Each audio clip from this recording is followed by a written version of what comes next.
Սենց մի խորհուրդ տաս սկսնակ աղջիկների, հիմնականում քո էջում նկարները տեսնում ենք շատ էսթետիկ գեղեցկությամբ են, բայց կան աղջիկներ, ովքեր փորձում են գրավեն նոր պրասմոտրներ, նոր պատպիսչիկների մաքսիմալ կարճ, մաքսիմալ վուլգար հագնվելով եւ վուլգար պահվածքով կլսեմ քո խորհուրդը, որ ինչու դա չանեն։ Դե ես դա չեմ ուտում, ես այդպես չեմ անի, արդեն դա կախված է տվյալ մարդուց, ինքը ուզում է բաց հագուստով նկարվի, թե փակ։ Դու ունես շատ որակյալ նկարներ քո էջում եւ համարյա ամեն երկրորդ արհեստական բանականություն այդ նկարներով կարա վիդեո սարքի, չգիտեմ ոնց ես դու Միլանում, ասենք, չգիտեմ, Dolce Gabbana-ով քայլում ու շատ դժվար դա կտարբերվի։ Ինչ վախեր ունես։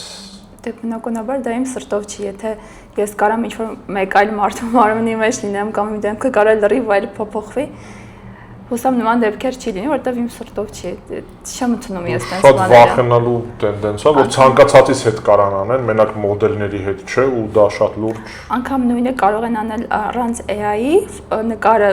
մշակեն այն կարգի, որ դու քեզ չճանաչես, էլի դու փոփոխվում ես։ Ես դրան շատ դեմ եմ։ Եթերում 10 հարց ոդքասթներ։ Հաղորդում, որի ժամանակ կանչում ենք ոլորտում կայացած մասնագետների եւ տալիս ենք նրանց հաճախ տրվող հարցեր։